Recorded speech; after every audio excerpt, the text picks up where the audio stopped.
Hello, everyone, and welcome back to Chitheads. My guest today is Françoise Bourzat. Françoise is a consciousness guide and counselor. She has a master's degree in somatic psychology from New College of California and is a certified Hakomi practitioner. Residing in the San Francisco Bay Area, she has been weaving the healing potential of expanded states of consciousness and psychology together in her practice for over 30 years. After traveling the world as a young woman, Françoise found her way to San Francisco in the early 1980s. It was there she met her first teacher, a pioneer exploring the intersection of indigenous healing and psychotherapy. She later met her teacher of the last 20 years, an indigenous Mazatec woman leading healing ceremonies with sacred mushrooms in the high mountains of southern Mexico. Drawing from years of close apprenticeship with her Mazatec teacher, as well as training in other indigenous traditions, Françoise has developed a comprehensive approach that bridges Western and indigenous modalities for healing and growth. She trains therapists and facilitators, teaches at the California Institute of Integral Studies, and lectures internationally. And she is also the author, along with Christina Hunter, of this wonderful book that I had the opportunity to read in preparation for this interview, which is called Consciousness Medicine, Indigenous Wisdom, Entheogens, and Expanded States of Consciousness for Healing and Growth. So Françoise and I are going to speak a little bit about some of the content from that book today. So hello, Françoise. Thank you so much for joining me today.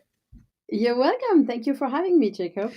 So, as we were being introduced to a little bit in the bio, your story that led you to the work that you do with entheogens, with expanded states of consciousness and their role in the healing process, I would love to start with just a question about the work, what led you to the work that you do, expanding on that story a little bit, and maybe touching on some of the highlights that you mention at the beginning of your book in that beautiful chapter about the narrative that brought you to this work with entheogens and expanded states of consciousness. I was introduced to the entheogens practice during my travel in South America, as you mentioned, and I was 19 or 20 at the time, and it was an experience with San Pedro cactus, the mescaline-containing San Pedro cactus, and it really opened my mind to the magnificence of those experiences once they are held in safe context with a person present and in a respectful manner, and in this case in nature, which is a wonderful way to experience this medicine. And so it had an impression on me because I had never done anything like this, and I was young and I was innocent and naive, and I had not done anything of substances of sort.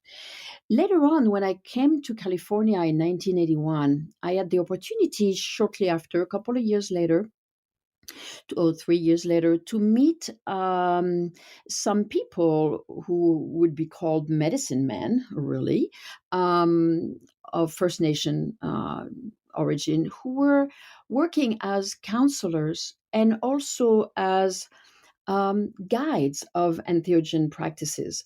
And it was really significant for me to work with them because I had personal wounding. I had trauma from early in my life and then in my early 20s. And so it was a good support and a very efficient way for me to look at myself as a young woman. I was 27, 28, and really do the significant work of healing that I needed to move on with my life. And the power of those contexts of journeys, as I call them now, were so diligently held, so serious, and so attentively supported that it really affected me, of course, personally, but affected me also in orienting me to devote my life to be able to offer that to other people. Mm. So, was there any point along the way in your own personal story where you very strongly realized the limitations of, let's call them Western traditional therapeutic methods, and saw the benefit of really what you do now, which is to integrate, incorporate these expanded states of awareness into a larger therapeutic practice? Well, strangely enough, Jacob, I didn't start that way. I started the other way, which is kind of a rare situation where my therapy was starting with these practices and these people. I never had a sense of what Western therapy, traditional verbal therapy was like.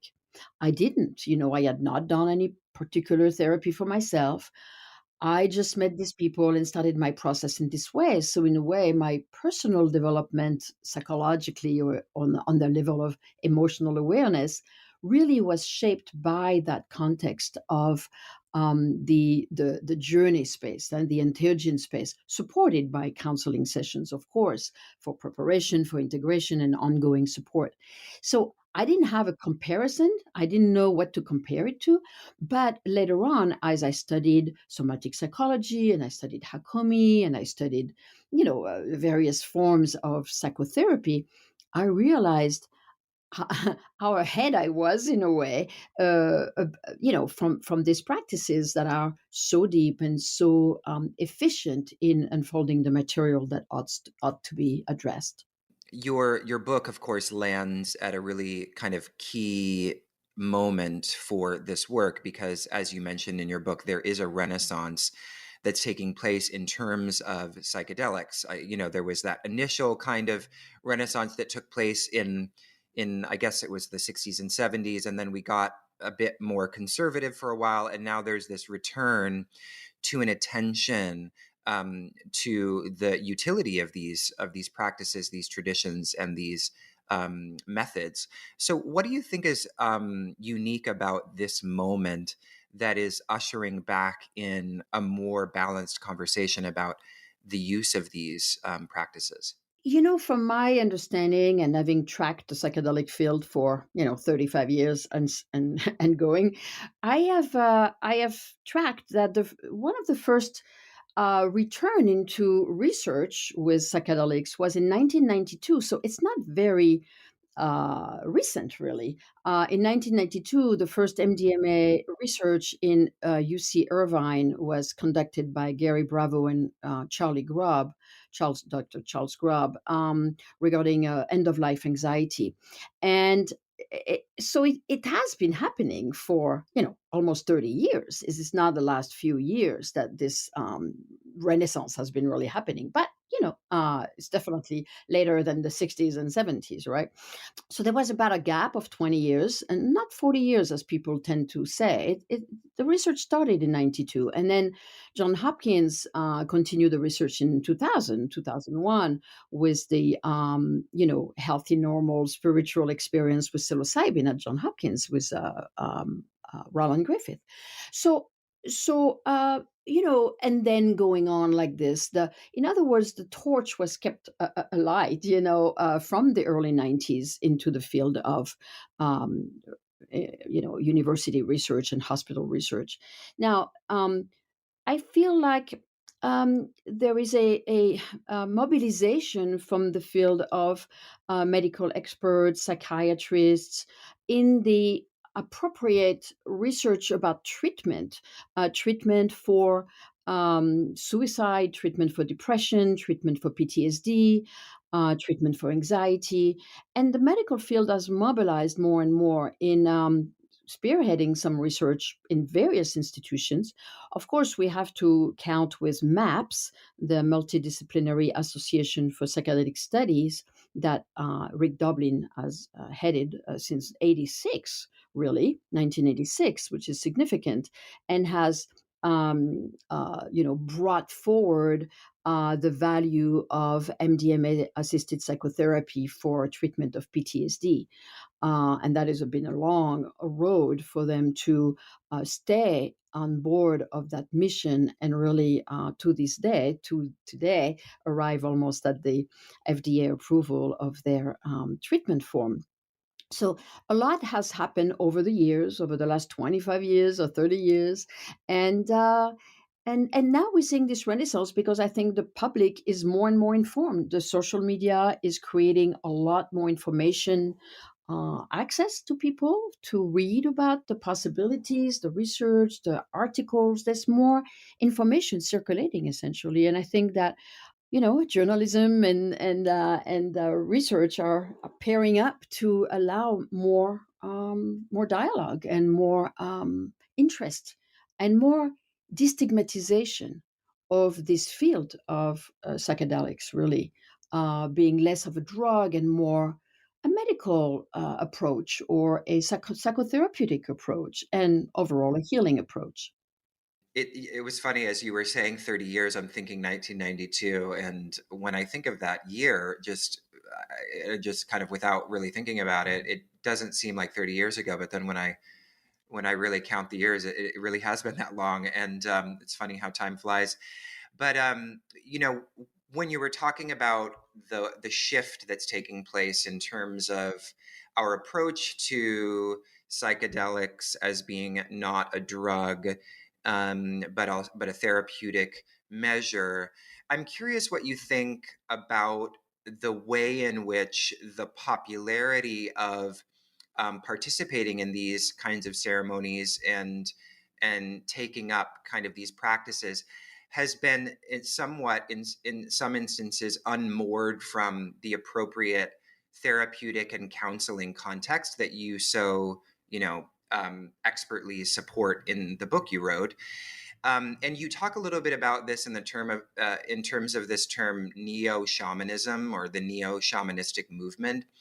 And so I was wondering if you could just talk a little bit about that. What are some of the kind of less than healthy ways that the kind of popular culture is beginning to, let's use the word misappropriate here, misappropriate these practices, and what are some of the negative effects that might happen as a result of engaging these practices without the right support?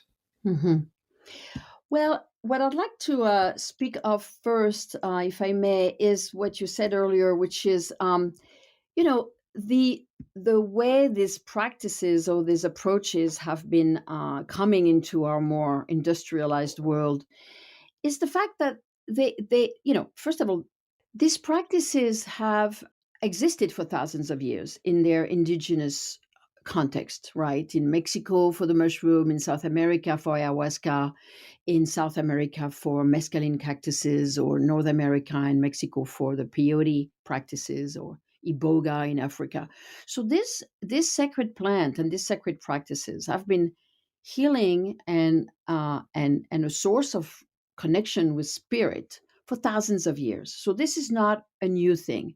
The fact that these substances and their synthetic components, such like LSD and psilocybin, were used in less than optimal context in the 60s and 70s, we can discuss the fact that these substances have existed all along in humanity. They're not exclusively destined or optimal in a psychotherapeutic context. They are used in conjunction with therapy, and I like that environment because it really brings together an intelligence of emotional nature with a respect for the traditional practice where the substance come from. The When I talk about neo shamanism, I think I talk about the attempt of bringing into the industrialized world some practices of indigenous nature, but without the legitimacy of it, without the knowledge or the experience in indigenous context to ground and root those techniques and skill into a sense of lineage, a sense of apprenticing, a sense of someone gave you this technique, someone taught you this technique from an indigenous teacher, or someone who was authorized by an indigenous teacher, and like that through lineage. So I think the neo shamanism is a legitimate attempt to bring some First Nation practices into a um, a place of ceremony. The therapy adjunct is an intelligent way to frame those experiences. But the issue of appropriation or misappropriation is a very big topic of discussion in the field of psychedelics. having to do with indigenous practices or indigenous medicines. It's less a conversation in the field of MDMA research for MAPS or in the field of ketamine assisted therapy because, they don't have a lineage to respect or follow or answer to, right? So, the neo shamanism is not a bad thing in and of itself if it is connected with a lineage that is respected and that is honored and named and authorized. But when it is just a way to take some aspects of a ritual and use it and not have the legitimacy to claim it, then it becomes more of a a kind of a stealing or borrowing without respect. Yeah, absolutely. So then what do you think, besides just the virtue of non-stealing, what is it that also is kind of gained, or how does the inclusion of lineage and the respect for lineage actually enrich the process of transformation when involved with a specific technique that comes from a specific tradition? The indigenous people have a certain a whole philosophy and cosmology around their medicines. So I am more familiar with the uh, indigenous tribe of the Mazatec who are practicing the sacred mushroom ceremonies in Mexico. This is what I can talk about. I will not generalize with other indigenous groups, of course. But in that specific group, there is an entire philosophy, a relationship with the land, a relationship with spirit or with community, or how they consider their relationship with these mushrooms and how do they talk to them and how do they listen and how do they pray and what do they do around a ceremony. There's an entire um, not protocol is the word really, it's not a rigid protocol, but a certain practice that's very specific. And we as people who want to understand psychedelics should really pay attention to how these people have done it for thousands of years. There's something to learn there, right? I mean, if you want to go fishing, you go with a fisherman who's been fishing before, and you watch and you learn and you spend hours and you absorb the technique and you watch how they look at the situation, right? So it's a similar thing. If you want to learn psychedelics, you have to be respectfully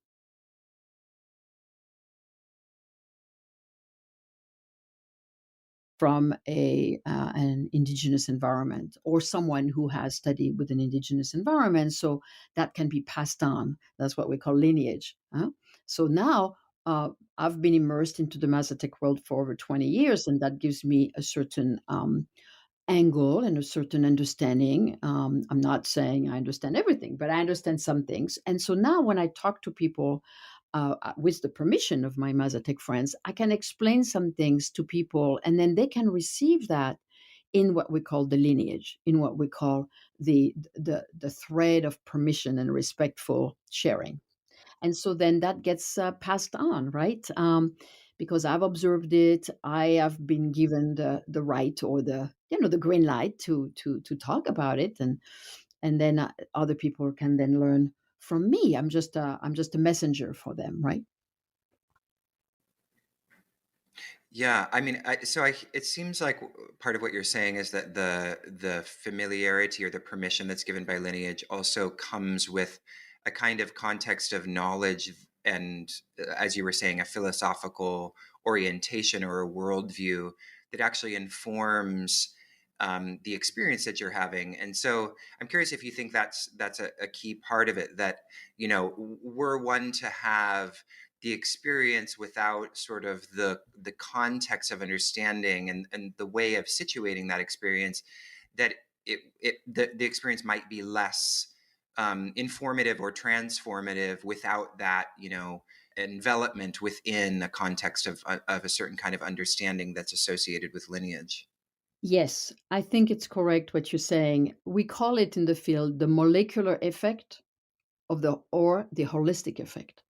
So the molecular effect is you're taking a medicine, you're taking a chemical essentially that changes your brain chemistry, that changes the functioning of your central nervous system, who which teaches you things, which takes you into its own world if it's a natural substance.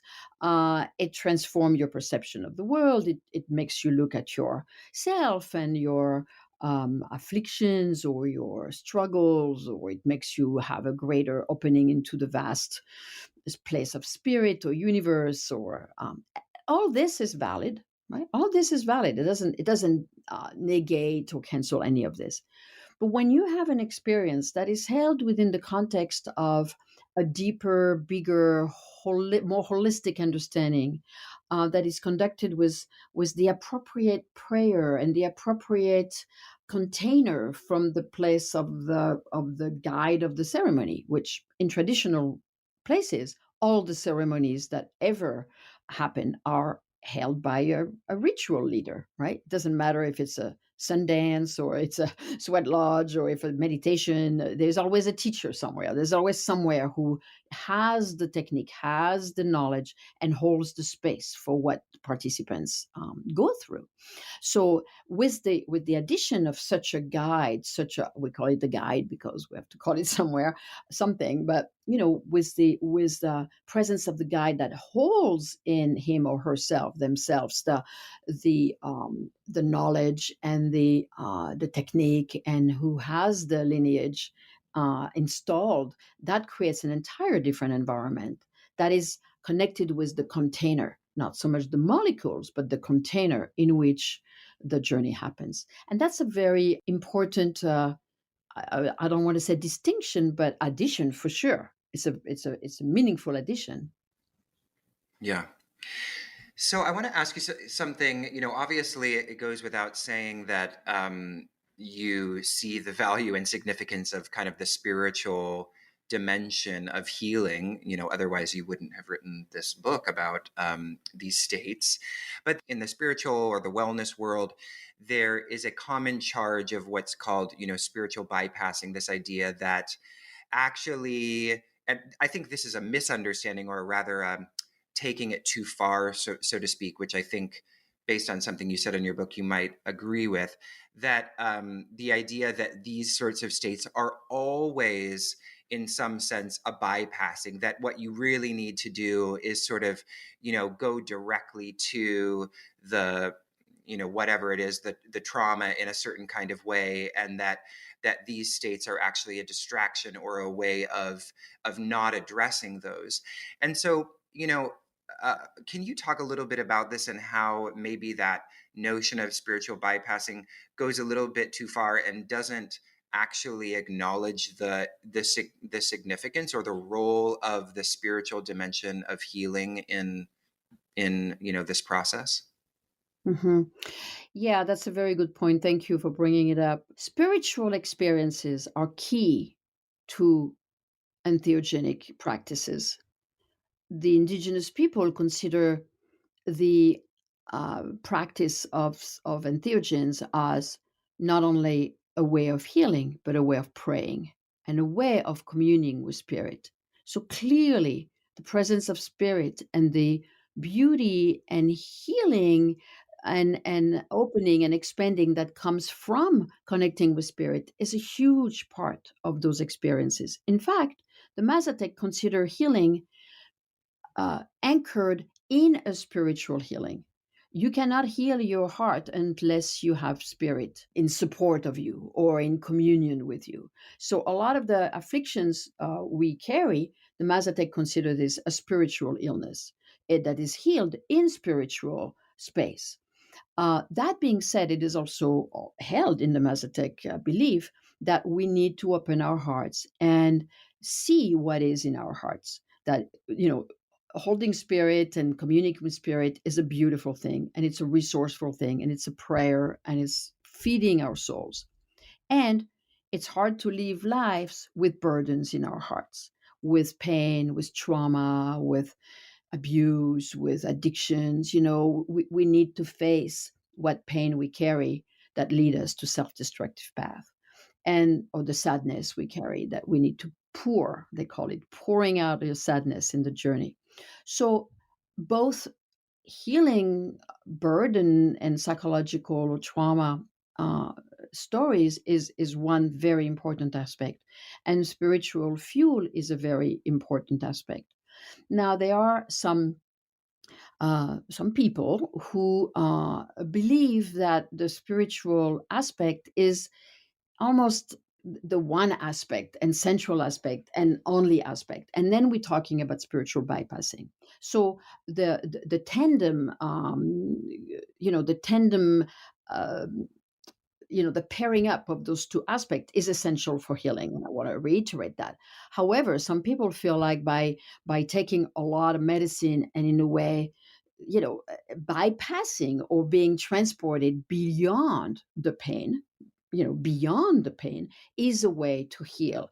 And then there is an avoidance. There is a way to bypass, right? Bypass the psychological or human healing that is necessary to come back from such spiritual experience and really have the groundedness to live life. Because one can have a great spiritual experience and come back into this world with no exploration of their trauma, with no exploration of their psychological stories, right, or biography or historical difficulties, and so then they come back into this life and have to deal with this still. It doesn't, even though they might have had a great fueling of spirit with their spiritual moment, which is very valid, they are not equipped or they are not resolved enough into their emotional layer to move on with life. So then we call that spiritual bypassing, and it's bypassing as long or as it is not interested or wanting to address or pay attention to the psychological, emotional, historical layer of what needs to be healed. Yeah, absolutely. And I mean, that bypassing can be found in so many contexts, not least of which being even the modern psychological one, where one could perhaps argue that, not to say that medication isn't sometimes necessary, but that the desire to merely mute the pain or just to make the pain go away without kind of first encountering it or working through it, it might be a form of bypassing. So of course it doesn't just exist in the spiritual world. But on that note, you mentioned pain, and one of the things I found really beautiful, and I don't think I've ever read someone express it this way, um, which is related to the relationship between pain and suffering. And in the spiritual community, there's a common kind of saying that pain is inevitable and suffering is optional. But you say something a little bit different. You say that suffering is pain without any meaning attached to it, which I just thought was really beautiful. So can you talk a little bit about what that means and what the role of meaning is in transmuting our suffering into something more insightful, perhaps? When we go into the spiritual dimension, there's no pain there, there's no suffering there. There's a sense of liberated self, a sense of freedom, a sense of spirit. We don't have the human heart and the human body and the human story to deal with. So when we are in this level of our human condition, I call it, we have suffering, we have pain, we have all of it. We have our physical suffering and pain because of our ailments and disease and broken bones. We have our emotional pain or oppression that we carry from our lineage or generations or culture. We have our the traumas that we carry, and so all this level of suffering is fruitful to explore and can become almost like a spiritual practice, as many meditation leaders have said. It can become a meditation practice in the sense that suffering leads to compassion. Suffering, meaning, exploring the theme of pain, exploring what is my suffering. I have been mistreated. I have gone through some trauma. What have I learned? What have I gained? How do I understand other people's suffering better because of my suffering? What is my suffering useful for, almost, right? Why is it a path in my life that I must be intrigued and curious of, just like anything else? It's just a part of my life that I can use, and I can make something fruitful out of it. And mostly it's about the intricacy of my complexity, what I accept in myself as far as limitation. How do I care for myself with these limitations? And how do I see people around me with their own suffering that I don't understand, that I can't have judgment for, and that only I can have compassion for the complexity of their experience? So, in a way, suffering becomes a spiritual practice, essentially. That is not just a blind burden and a drag, but it becomes something to move forward as far as our soul and spiritual development, really. Mm. So I guess a follow-up question to that, which I love that what you're saying, and it's a beautiful kind of thing to contemplate.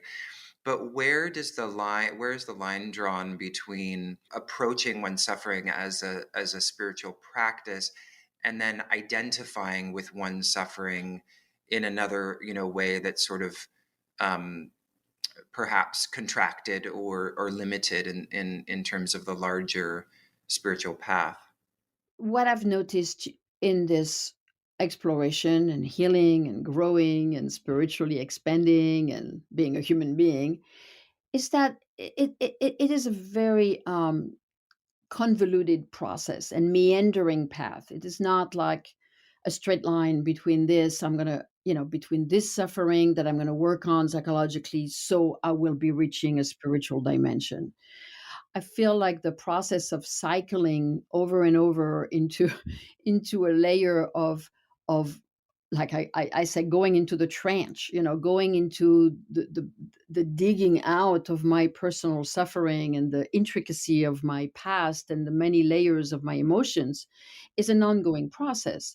And I can go in there and do my personal inquiry and introspection, and really looking at all the threads that constitute my suffering and my emotions attached with it, and then sort of come up for air into a spiritual arena that in which I feel resourced, in which I feel more uh, more well, a sense of wellness and a sense of heartfulness. And then I go back into, because of a special trigger or situation in my life, I might be invited again into looking at another layer of the eternal onion peeling, that one is doing through life. So I think that this process of of psychological, emotional inquiry and spiritual renewal and expansion and deepening is really an ongoing life's process, and I see that as a cycle, like a spiral, that keeps expanding and keeps coming back to its to itself in a way. Mm. In your book, you mentioned that when we begin this process, or perhaps not just when we begin, but throughout this process, often the first kind of peel of the onion is fear. That's we first encounter fear, and so I'm curious about the role of fear and what it is that we're afraid of. Is it purely about the fear associated with our own kind of inner demons and the struggles and suffering that we face, that we're afraid of that, or is there something kind of more cosmological or universal at play in this experience of fear as we encounter it in expanded states? I think that the first layer of fear that we experience is the encountering of the unknown. When we go into these psychedelic states or expanded states, which whatever technique, of course, with psychedelics, it has a different dimension or a different level because it is not something we can step back from at will, unlike a meditation retreat or unlike another ritual in which we are in this level of consciousness, in this consensus reality. But when we take psychedelics, we are really entering layers of ourselves that are less known. And by definition, our ego structure doesn't like the unknown, doesn't like going into territories that are unfamiliar, with no orientation, with no coping mechanism, with no reference point. So there is an innate fear. You know, when you you can see that in the animal kingdom as well. I mean, you put a. I mean, I've seen that, of course, like everybody. They transport an elephant from here to there. Well, even though the elephant may be happier in an open environment, instead of a cage. When you see the elephant come out, they're checking the environment. They're not sure. They're not sure what it is. The cage has been familiar for 20 years. Now they found themselves in a beautiful field and they're not sure to just jump out. There's a certain like, whoa, what is this new environment? How do I orient here? And I think that's what happened. I'm sorry, but I mean, I hope this is illustrating the point. But I mean, really, the fear is, what is this? What is this new landscape? What is this new sensation? What is this new state I'm in? And how do I actually, what do I do here? I'm not I, but what is unfolding? And what is the disappearance of my I consciousness? And how do I enter this new orientation, this new landscape? And so I think that fear is associated with that at first. Then, of course, there is the loss of control. There's a loss of agency. When we take psychedelics, we relinquish our control, right? We are not in charge anymore. We cannot make decision. We are sort of d- incapacitated for a while. And that agreement to lose control is a really big deal. It's a big deal because, you know, who is going to be in charge? Am I safe?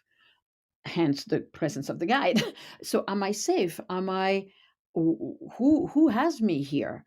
And so then a lot of for a lot of us, a lot of situations with absence of safety, with trauma, with difficult, painful, intense, dramatic, sudden situations of lack of safety as a child can emerge, of course. And so that's that layer of fear that is more historical, right?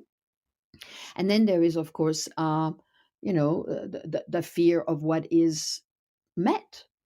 So then one can go into meeting a difficult emotion of sorrow, a difficult emotion of grief or anger, or um, a trauma story, right? And then there's all the accompanying emotions that go with a specific scenario that is revealed or evoked in that moment. So then there is different layers of fear. And the fear is a normal mechanism. Like I said earlier, it's a normal instinct for anybody.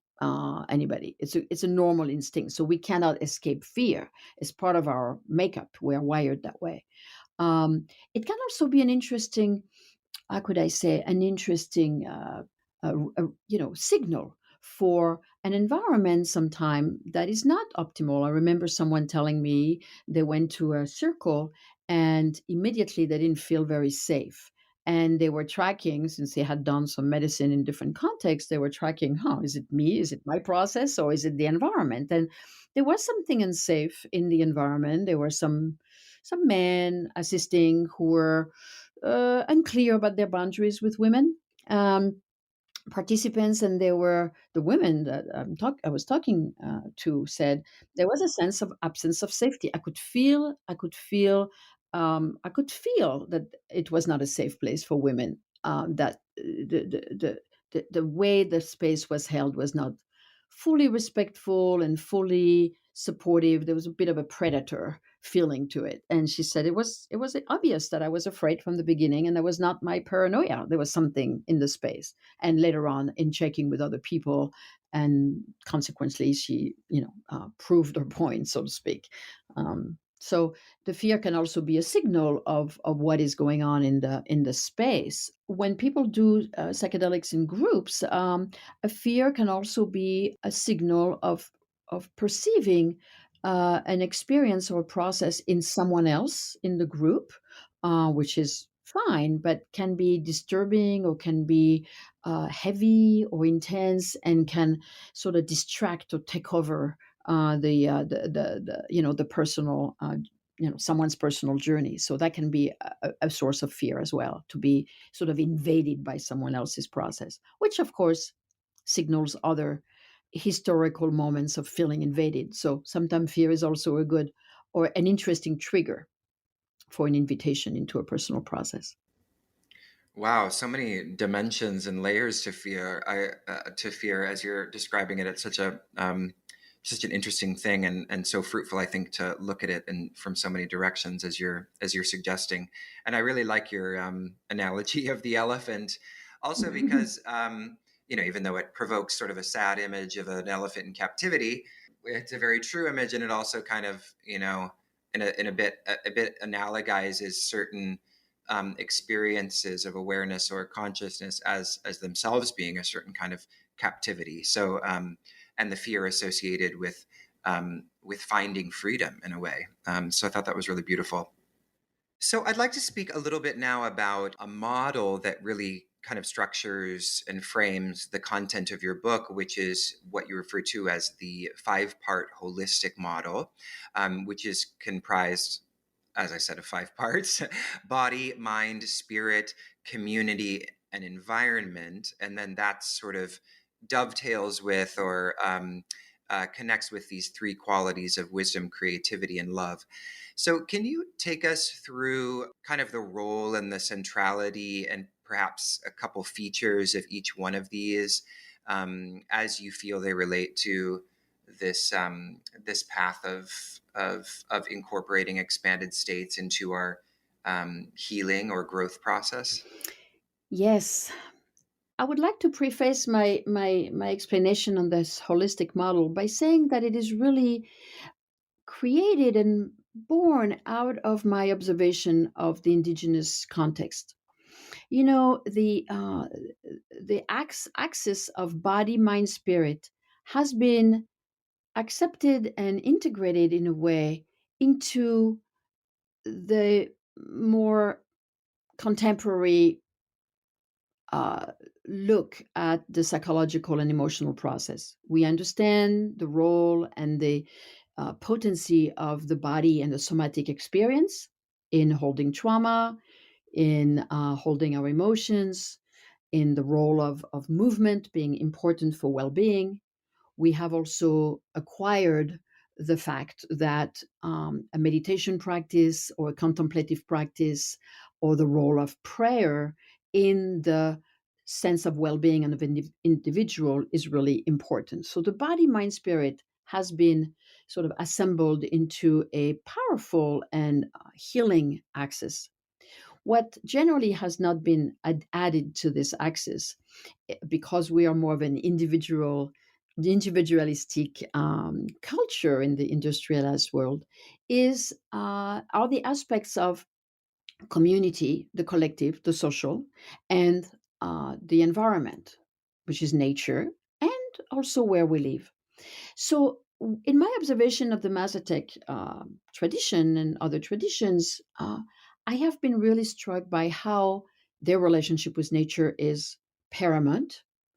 Paramount, the source of their healing, the place of their prayer, the source of their food, and how they relate to nature in a very, very immediate manner, and the way the collective is involved in the spiritual practice, the life practice, how families live together in a larger context. So I've seen the collective and the environment being really integral part of the indigenous life. And so it was important for me to include these 2 other aspects into this, what I call the holistic model. And then these qualities also are important because it's not just a mechanical process to identify human life with different aspects, with naming them as categories. It has to be infused with a certain quality, a certain color, a flavor. So the 5 aspect, like you named them, the body has to do with. Okay, so first of all, let me say that this model is important because it helps us, like a roadmap, like a template, like a chart, in looking at our life and hopefully covering all the bases, covering who we are and the different facets of our human experience. And by doing so, we are observing the state of balance or imbalance we are on. So, and by looking at that, we can then make changes, and we can then unfold and transform and take charge of our life and be empowered to address and expand the territories that are more atrophied, I should say, or weak. Huh? And recognize what is strong in us and what is a resource and what is a tool and a skill that we have.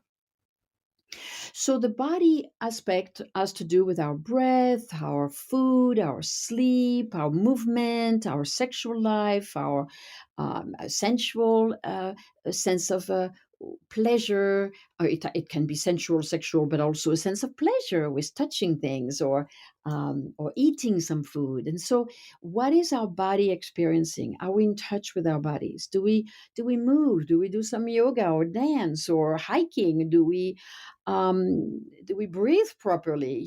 How do we breathe when we speak? Are we tense inside our body? Are we holding tension, emotions? And what is the body as a vehicle for our life and a vehicle for our transformation? So, looking at the body aspect is really an important, basic, foundational aspect.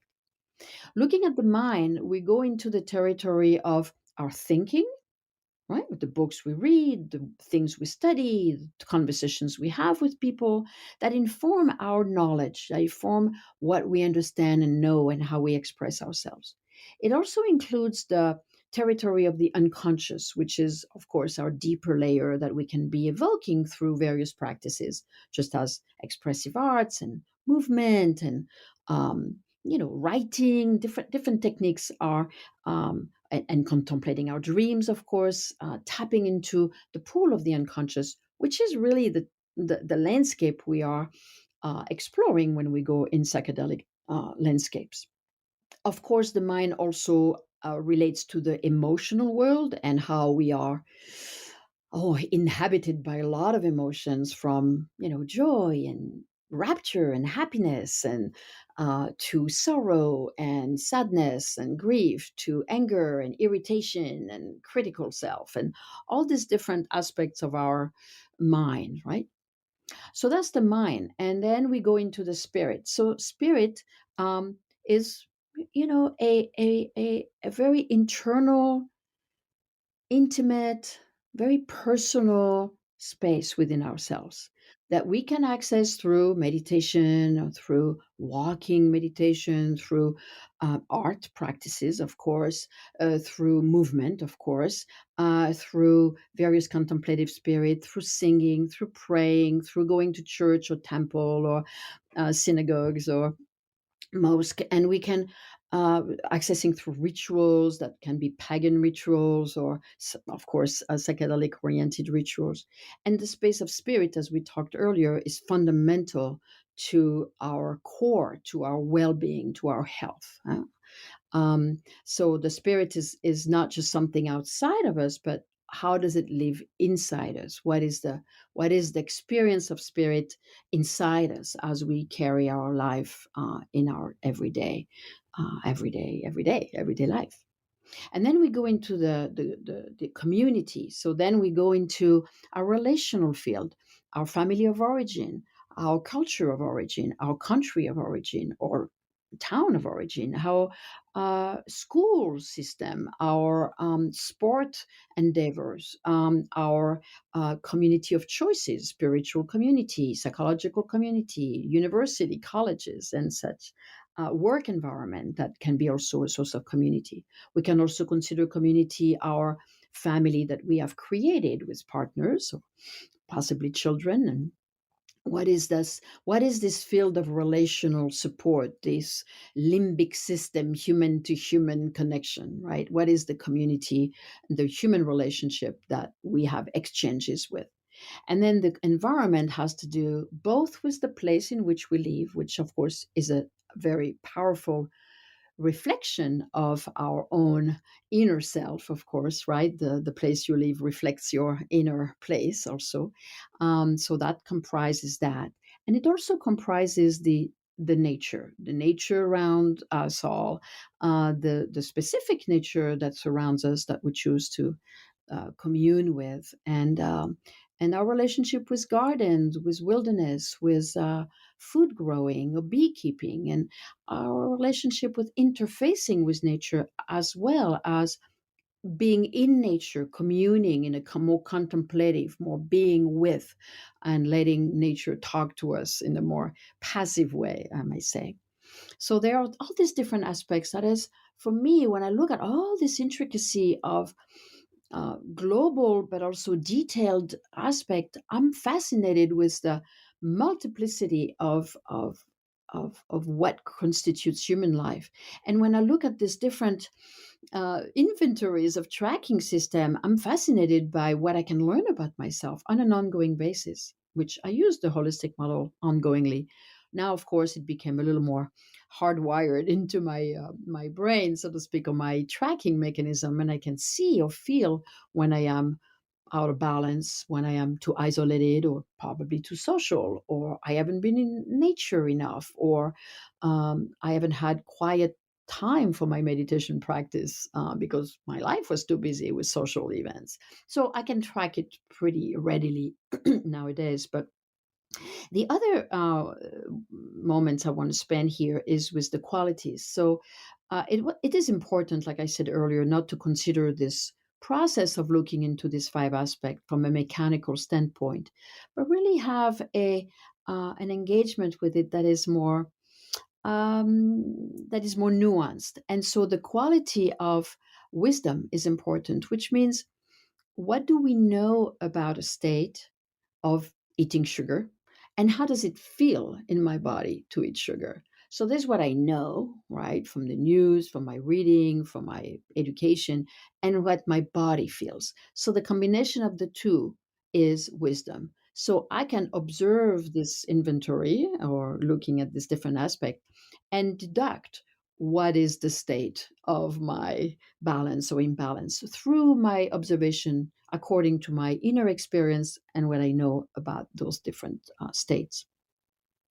The quality of creativity is really important because this is the source of change. We make we take actions and make changes out of a creative moment. If I feel like I'm eating too much chocolate and I don't sleep well at night, and I know that from education, I know chocolate can prevent sleeping, and I do feel like my nights are agitated and I don't sleep well. So I have my wisdom there, and then my creativity is the moment where I take the choice to stop eating chocolates after 4 in the afternoon. And that's my creativity. That's my moment of making a decision. And the willpower is really a creative moment. The moment we dress up in the morning, it's a creative act. The moment we choose what we're going to eat for lunch is a creative act. When we look at the menu, what am I choosing? This is a creative moment that is connected with what we feel in our body, what comes to us today to eat. So there's an impulse, but there's also a choice. So creativity has to do with choice, has to do with agency and making the decisions that will transform a state into a better state, a more balanced state. Very important aspect. And finally, the quality of love is probably the most beautiful of all because it has to do with compassion. It has to do with care, with affection, with tenderness. We cannot do any of this if we don't treat ourselves well. This is not a boot camp. This is not, nobody has the whip behind. We are here to care for ourselves. So this is done with care, with tenderness, with attention, but it's a sweet attention. It's like caring for ourselves. This is within the big container of care and love. And I feel like if we hold ourselves in that affection moment, we can do a lot because then it's a positive improvement. It's not born out of a negative feeling, but it's more of an enjoyment of feeling better, and it's held in love. So yeah, this holistic model for me has been a really interesting creation and an interesting, like I said at the beginning, a roadmap to see and to gauge how I am doing in my life, how I am considering those experiences, and how am I, capable of then creating the best integration possible on the other side of those experiences with psychedelics. That's beautiful. Thank you for walking us through all that in such a lovely way. I really like the holistic model's attention to community and environment, especially because it seems like often in contemporary spiritual contexts we can neglect those two, and it seems like more and more as we're facing so many um, uh, socio-political kinds of um, awakenings and opportunities to contemplate and reflect, we're being called upon again and again to really look at the community and the environment insofar as these are relevant to a kind of fully integrated holistic process.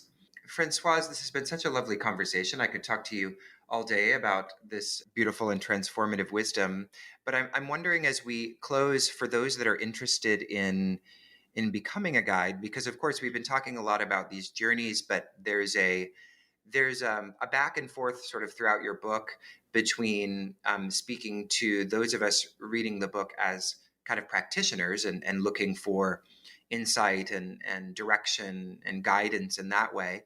And then there's also a voice that's in the book towards, guides or future guides. And you say in the book that it's not for the faint of heart. But if you'd like to share a little bit of, perhaps for those who are interested in situating themselves in this way, or moving in kind of the direction that you have, what is a place to begin? Where does one start to explore? Well, perhaps both. Where does one begin to explore as a guide, and where does one begin to explore as a practitioner, especially given the fact that so many of these substances are still illegal in a variety of places? I think that the one thing is to really understand the state of expanded states of consciousness. What does it mean to be in expanded states? What does it mean to be guided in such a state? What is this intelligence that one can tap into? So, I'm not doing a pitch here, but a plug. But if people want to go on my website, they will find my online course, which I've designed specifically for this. When people read the book and said, "Oh, I'd want to work with you," of course, I'm not gonna, what am I gonna do? I'm not gonna take millions of people to Mexico, but but I can take people into various experiences through the five aspect model, accessing expanded states through the body, through the mind, through the spiritual meditation state, through the observation of their life and their family dynamics or such, and through their relationship with nature, for example. So I created these two online courses, which are I think priced reasonably, and if people have difficulty with money, they can certainly ask me for access, more accessibility, which I unconditionally allow, of course. So that's a good way to start understanding the richness of being guided into those states. I really feel the feedback I have from these courses is really quite touching, and I'm really glad that these courses really serve to stop this process of expanding consciousness on these different techniques. The other thing is also to of course, I cannot recommend people taking drugs and taking illegal substances. So there are people who are, now taking people in Mexico or in South America, and there are centers that in which people can have an experience in legal context, right? The initiative in Oregon is about to enroll in a year, and so people can then go there and have legal experiences with trained guides, because I'm in charge of the training there with a team of people. So the guides will be very well trained and well, oriented to support meaningful experiences. Um, and then. The decriminalization and the legalization of those substances is definitely moving forward. So we can expect that people will be able to possess and use small amount of substances for personal use come a few years, or a year, it's coming up, right? So I'm not condoning, people taking drugs, but it is also decriminalized fact, right, in a lot of places, which makes which creates a different situation. The other thing is, to become a guide, one has to be trained, one has to be educated, and so my community has created a initiative to train psychedelic guides and educate people to become fit to be trained as psychedelic guides. And people can go into this website called Center for CM, which is consciousness medicine, centerforcm.com. And then look at the different programs we have for already existing therapists, for professionals, and for people who just simply want to become guides and want the right education for it. And so they can be, oriented and accompanied through this process. We are organizing trainings, legal trainings of psychedelics in Jamaica, in Canada, and soon in Oregon. So things are available. Things are available, and we're hoping to be able to facilitate the broadcasting of well educated guides and loving guides and skilled guides into the field of psychedelics. And the culture is changing rapidly, and so it's really important to seed in this culture the appropriate level of skillfulness for these psychedelics to be used wisely. Mm, mm, beautiful. Well, that my last question was, of course, going to be to invite you to tell us how we could learn more. So I'm so glad you integrated that into the answer to the last question. But just to clarify, is it for centerforcm.com? Is it center with is center ER? Yeah, center, a CENTER, Center for CM. Okay. Center for CM.com. Okay. Yeah. And that's for guides. And then the courses that you were mentioning, your own personal courses, those are on your personal website, or are those also on Center for CM? Those are on my personal website, myname.com, FrancoiseBourzat.com. All small letters. Great. Mhm. All right. Well, we will make sure to include that in the show notes so people can see the links to those two websites, because I'm sure people are going to be interested in following up. So, Françoise, this has been such a pleasure to chat with you today and to hear about the wonderful work that you're doing. Thank you so much for writing such a fascinating and important book on integrating indigenous wisdom, entheogens, and expanded states of consciousness into our healing and growth. Again, that book is called Consciousness Medicine, and you can get it where all books are sold, I believe. So thank you so much, Françoise. It's been such a pleasure. Thank you so much, Jacob. It's been really evocative and very interesting for me as well. Good luck with everything.